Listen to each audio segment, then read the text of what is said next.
Welcome back to your second session on left side back pain. We are going to move through some exercises that are a little bit more progressive and advanced compared to the first session, so don't be alarmed if something feels hard right away. It's important that you just work through it. Use this as your opportunity to pay more attention to the detail, and if something doesn't feel right, just keep practicing and practicing. Over time, you'll get the hang of it because sometimes some of these movements and exercises can feel like a completely different language that you're used to. But anything is possible, and if you go into it with the right attitude and just keep trying to modify, you will be able to progress through it and feel so much better. So let's get into it. Grab your mat and a good attitude, and let's get moving. So what we're going to do for the first exercise is we're going to get started with our feet parallel, making the number 11. So when you look down at your feet, just make sure you see that happening. And oftentimes people do have their toes sticking out like a duck. So if that's the case, just bring them in. And it's totally normal if you feel like you're pigeon-toed, but I promise you're not.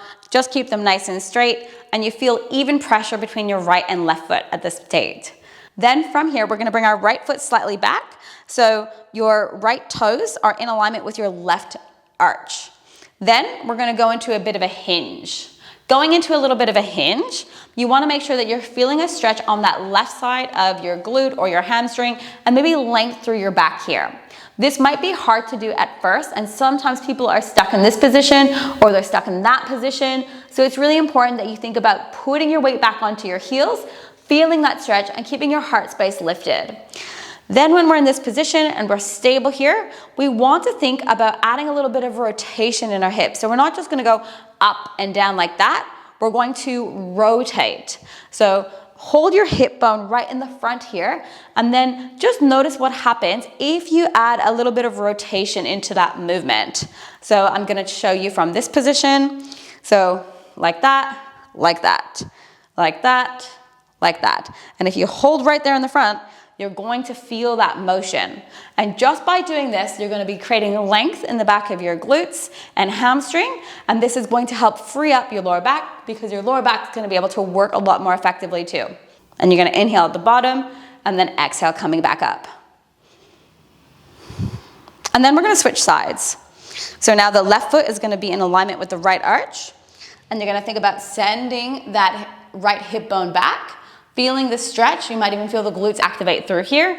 And then as you work through it, just feel that rotation, keeping your weight back on your heels and then coming up.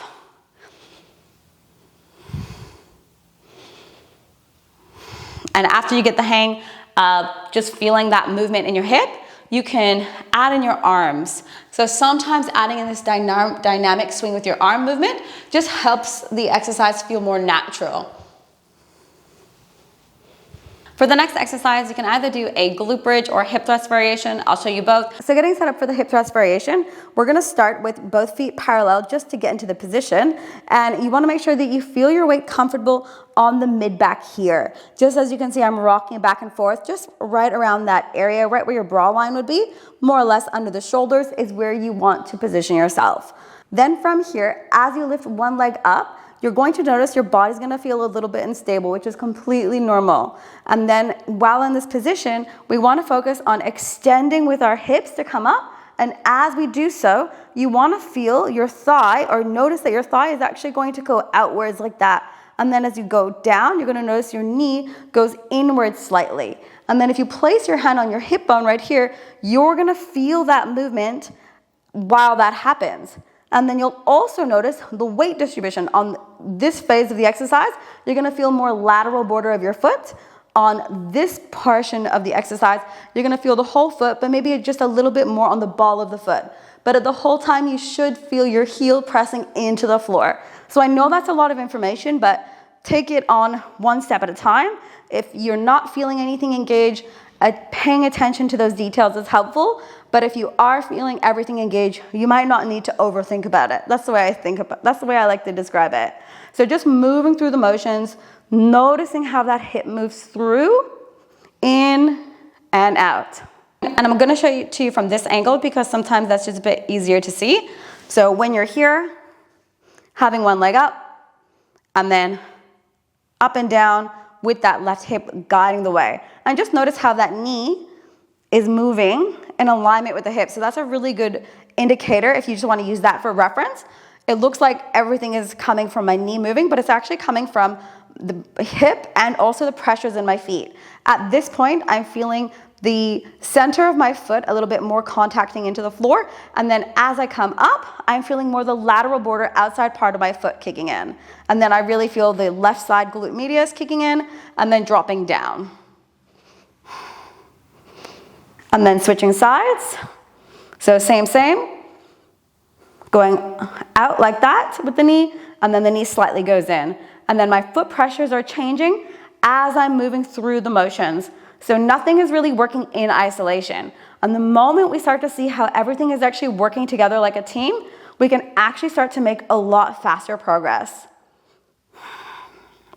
And after a few repetitions, if that felt great, you can stick to it. But if it didn't, we can also do the same variation on the floor in just a standard glute bridge. Because sometimes the bench or a platform, in order to get into a hip thrust, just might not be what your body needs right now. But over time in future, you can maybe progress with it. So if we're doing the same exercise on the floor in a glute bridge position, just so you can see, same, but slightly different.